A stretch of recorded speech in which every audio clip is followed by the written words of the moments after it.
Got some PowerPoint slides to go with the teaching, and I tried to set up the clicker, but it's not working. So anyway, oh, it is working. Maybe? Okay. Thank you, Lord. All right, it's working now. Thank you. Talk about one particular Passover. Passover was instituted long ago and far away. Yet, like the rest of Torah, it is relevant for us today. Exodus 12:3 through 6, and then 16 and 24, tell all the congregation of Israel that on the 10th day of this month, each man is to take a lamb for his family, one lamb for the household. Oh, and the scriptures are on the PowerPoint, so follow along if you didn't bring your copy. They're all from the Tree of Life version. Your lamb is to be without blemish, a year-old male. You may take it from the sheep or from the goats.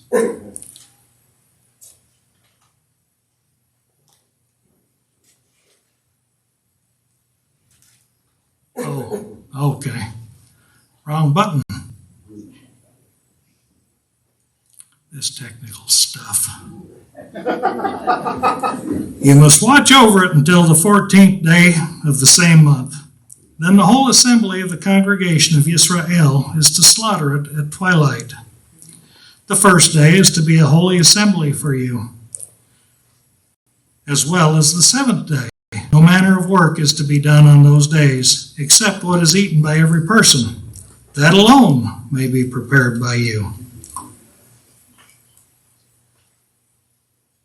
And you are to observe this event as an eternal ordinance for you and your children. We just celebrated Pesach, Passover, 5782. We'll be talking about Pesach, Passover, 3793, give or take. Don't get too hung up on the year. The math doesn't quite work out, but it seems to be close. It was a long time ago, but a very important Pesach. Nisan 10. Tell the congregation of Israel that on the 10th day of this month, each man is to take a lamb for his family, one lamb for the household. Luke 19:35 tells us, then they brought it, the colt, to Yeshua, threw their cloaks on the colt, and set Yeshua upon it. Yeshua fulfilled quite a few prophecies during these few days. We'll not hit all of them, but we'll focus on the celebration of Passover. But one of the prophecies is Zechariah 9:9. Rejoice greatly, O daughter of Zion. Shout, daughter of Jerusalem. Behold, your king is coming to you, a righteous one bringing salvation. He is lowly, riding on a donkey, on a colt, the foal of a donkey.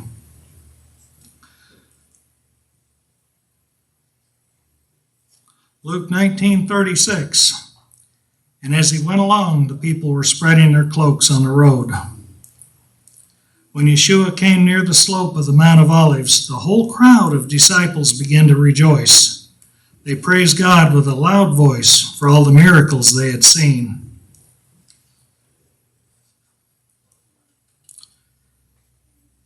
Saying, Blessed is the King who comes in the name of Adonai.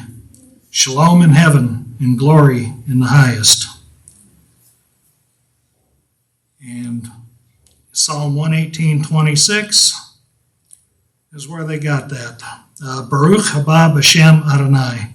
Blessed is he who comes in the name of Adonai. Amen. We bless you from the house of Adonai. Amen. The next few days were busy. Yeshua prophesied against Jerusalem and threw merchants out of the temple. And he concluded that particular day in Matthew 21:17. Well, then he left them and went out to the city to Bethany, and he spent the night there. Nisan 11. Your lamb is to be without blemish. Exodus 12, 5 and 6 again. A year-old male. You may take it from the sheep or from the goats. You must watch over it until the 14th day of the same month. Then the whole assembly of the congregation of Israel is to slaughter it at twilight. Yeshua taught in the temple. He told several parables. He was examined by the Sadducees and the Pharisees. And Matthew 22:46, no one was able to answer him a word, nor did anyone dare from that day on to question him any longer. In short, the Sadducees and the Pharisees found Yeshua without blemish.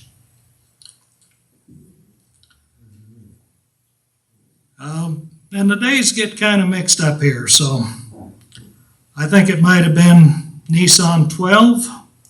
He ate Passover with his disciples after sundown, which would have really been on the 13th.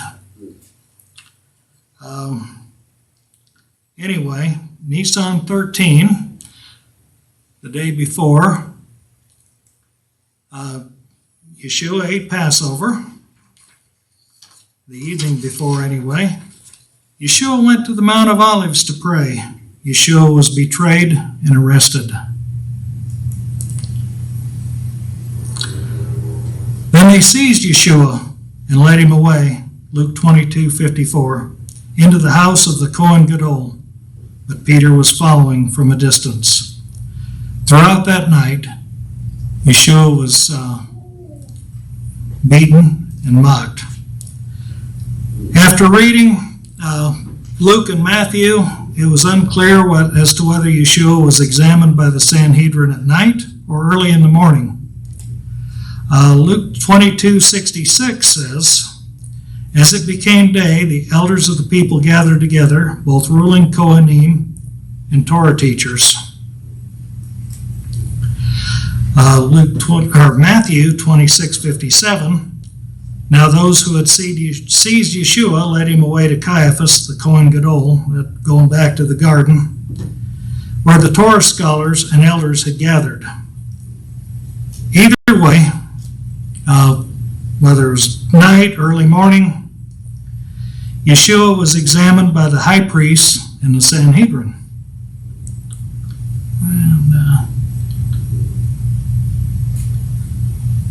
Now the ruling Kohanim and all the Sanhedrin kept trying to get false testimony against Yeshua so they could put him to death. Matthew 26:60, but they found none, though many false witnesses came forward. At last, 2 came forward. Deuteronomy 17:6, by the word of 2 or 3 witnesses, the one who is to die is to be put to death. No one is to be put to death by the word of 1 witness. Yeshua was convicted by the Sanhedrin and the high priests only because of 2 false witnesses. Other than that, they would have had to have found him without blemish. Exodus 20:16, do not bear false witness against your neighbor. That's one of the...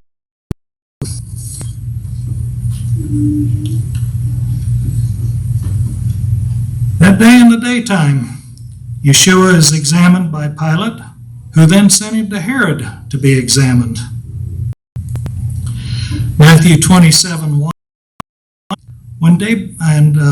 and 2, when daybreak came, the ruling Kohanim and elders of the people conspired against Yeshua to put him to death. They tied him up, led him away, and handed him over to Pilate, the governor. Matthew 27:13, then Pilate said to him, do you not hear how many things they testify against you? Yeshua did not answer, not even one word. The governor was greatly amazed. Had 53:7, he would have an answer. He was oppressed, and he was afflicted like a lamb led to the slaughter, like a sheep before the sun. So he did not open it up. Pilate and Herod both found Yeshua innocent or unblemished. After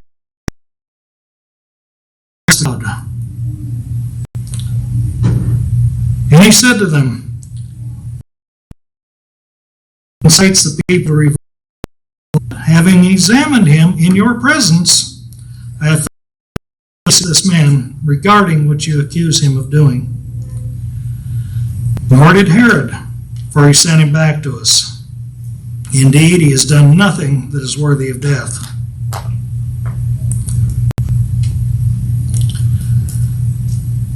In Luke 23:16, therefore I will scourge him and release him. Why you would do that to someone innocent, I don't know. But anyway, there's a character involved in this story called Barabbas, or in the Tree of Life Bible, Yeshua Bar Abba, son of a father versus son of the father.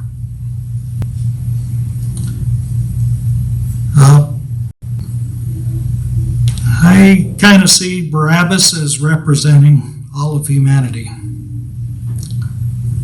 Pilate, attempting to get out of the mess he was in, offered to release Yeshua, but the people shouted to release Barabbas, or Yeshua Bar Abba.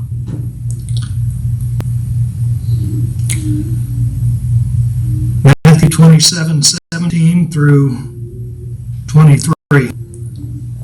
So when they were gathered together, Pilate said to them, which one do you want me to release to you? Yeshua, who is Bar Abba, or Yeshua, who is called Messiah? For he knew that they had handed him over out of envy. While Pilate was sitting on the judgment seat, his wife sent him a message saying, do not have anything to do with that righteous man. For today I have suffered many things in a dream because of him. Now the ruling Kohanim and elders persuaded the crowds that they should ask for Barabbas and destroy Yeshua. But the governor responded, which of the two do you want me to release to you? And they said, Barabbas. Pilate said to them, what then shall I do with Yeshua, who is called Messiah? Execute him, all of them said.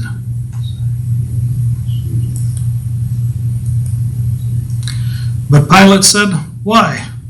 What evil has he done? They kept shouting all the more, saying, let him be executed. Yeshua was sent to die in Barabbas' place. We do not know if Barabbas became a believer or not. Yeshua represents humanity as Yeshua died in the place of all of us, whether or not we individually choose to become believers. The Lamb is offered.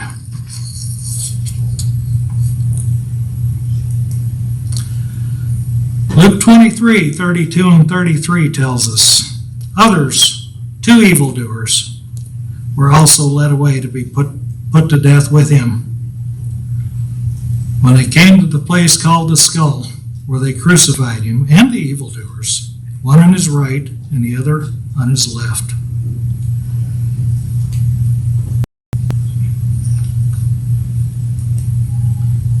Isaiah 53 refers to some of the suffering that Yeshua went through and some of the reason for it. Who has believed our report? To whom is the arm of Adonai revealed? For he grew up before him like a tender shoot, like a root out of dry ground. He had no form or majesty that we should look at him, nor beauty that we should desire him. He was despised and rejected by men, a man of sorrows, acquainted with grief, one from whom people hide their faces. He was despised, and we did not esteem him. Surely he has borne our griefs and carried our pains. We esteemed him stricken, struck by God, and afflicted. But he was pierced because of our transgressions, crushed because of our iniquities. The chastisement of our shalom was upon him, and by his stripes we are healed. Amen. We all like sheep have gone astray, each of us turned to his own way. So Adonai has laid on him the iniquity of us all. He was oppressed and he was afflicted, yet he did not open his mouth. Like a lamb led to the slaughter, like a sheep before its shearers is silent, so he did not open his mouth. Because of oppression and a judgment, he was taken away. As for his generation, who considered? For he is cut off from the land of the living. For the transgression of my people, the stroke was theirs. His grave was given with the wicked, by a man in his death, though he had done no violence, nor was there any deceit. Yet it pleased Adonai to bruise him. He caused him to suffer. If he makes his soul a guilt offering, he will see his offspring. He will prolong his days, and the will of Adonai will succeed.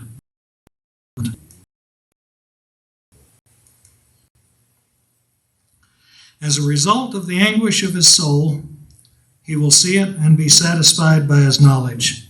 The righteous one, my servant, will make many righteous, and he will bear their iniquities. Therefore, I will give him a portion with the great, and he will divide the spoil with the mighty, because he poured out his soul to death and was counted for enemy and interceded for the transgressors. We come now to the Feast of First Fruits. Leviticus 23:9. Adonai spoke to Moses, saying, Speak to Bnei Israel, and tell them, when you have come into the land which I give to you, and reap its harvest, then you are to bring the omer of the first fruits of your harvest to the Kohen. Before Adonai, to be accepted for you. On the morrow after Shabbat, the Kohen is to wave it. Which Shabbat? The Sadducees interpreted this as the first Shabbat of Passover. The Pharisees interpreted it as the next Saturday Shabbat. With the Pharisaic interpretation, the Feast of First Fruits is always on Sunday, beginning Saturday night, right after Havdalah. So when did Yeshua rise? We don't know. If Pesach began Wednesday night, why did it take Sunday morning to go check on Yeshua? If it began Thursday, would have been a Shabbat. Friday, not normally a Shabbat. This week, it would have been permitted only to prepare for the upcoming Saturday Shabbat. If Pesach began Thursday night, Friday and Saturday would have both been Shabbats. Either way, the first opportunity to check on Yeshua would have been Sunday morning.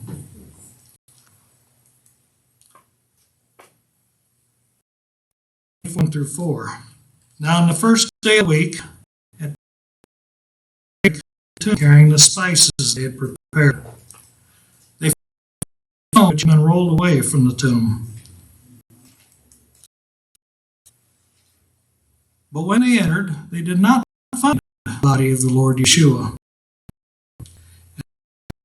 About this, suddenly 2 men in dazzling clothes stood beside them.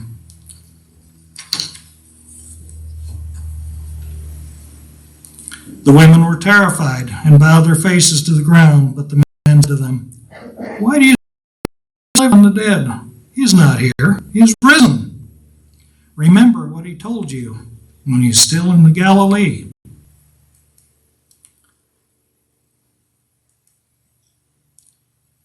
Saying that the Son of Man must be delivered unto the hands of sinful men and be executed, and on the third. And they were reminded of his words. If Yeshua died on Wednesday afternoon, he would have risen Saturday evening, right before or after Havdalah. That would be 3 days and 3 nights in the tomb. Another theory says Yeshua died Thursday afternoon. In that case, he would have had to have risen very early Sunday morning, because early Sunday morning he wasn't there. But for 3 days and 3 nights, in that theory, one would have to have counted from Thursday morning while he was still being tried.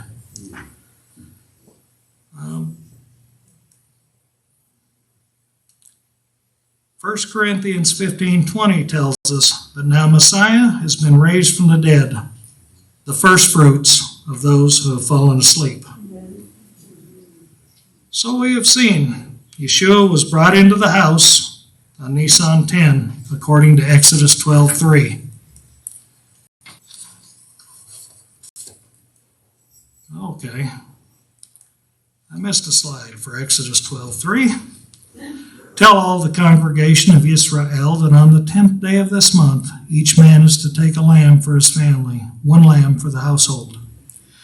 Yeshua was to be found without blemish, according to Exodus 12:5. He was examined by the Sadducees, the Pharisees, the Sanhedrin, Pilate, and Herod. While the Sanhedrin did find him guilty, it required the aid of false witnesses. Exodus 12:5. Lamb is without blemish, a year-old male. You may take it from the sheep, from the goats. Yeshua was killed before sundown, according to Exodus 12. You must watch over it until the 14th day of the same month. Then the whole assembly of the congregation of Israel is to slaughter it at twilight. The people observe the required Shabbat, according to Exodus 12:16. The first day is to be a holy assembly for you, as well as the 7th day. No manner of work is to be done on those days, except what is eaten by every person.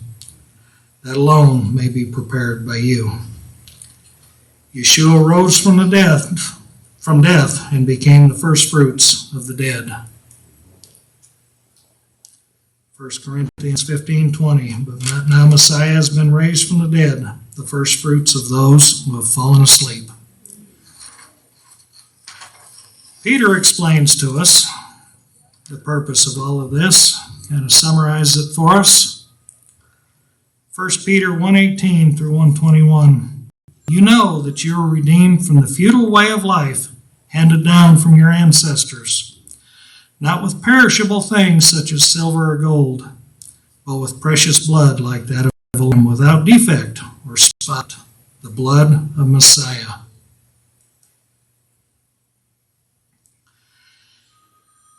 He was chosen before the foundation of the world, but was revealed in these last times for your sakes. Through him, you are believers in God, who raised him from the dead and gave him glory, so that your trust and hope are in God. Amen. If you are here and do not know Yeshua personally, please talk with one of us. You can talk to me. Betty will soon be introducing visitors. Please, Larry Burke, Michelle, any of those people would love to talk to you. Please put your name, telephone number, or email into the chat. One of us will get back with you. If you do not know Yeshua, do not put it off. None of us are guaranteed tomorrow. Amen.